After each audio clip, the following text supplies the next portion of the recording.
Bütün bunlar ne kadar erken olursa ülke ve halk için o kadar iyi olur. Allah'tan Türkmenistan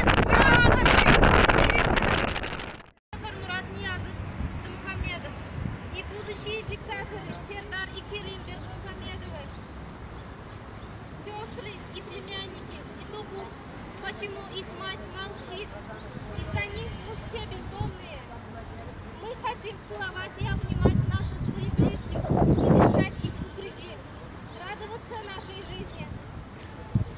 Наши родители потеряли своих детей при живых родителях.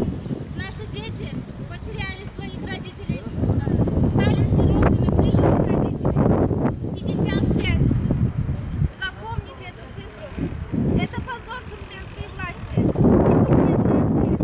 Это утерянные дети, братья, отцы, похороненные чужими людьми на чужбине. Спасибо тебе, мама Турция. Пусть отчиму Туркменистана будет стыдно. Также хочу обратиться к Рашиду Миретову, Акчерцову, Жадану, Рамулу, Ахмету Чалыку и остальным ворам. Это ваш позор. Позор. Родина, мы тебя любим. Родина, мы тебя любим. Родина, мы тебя любим.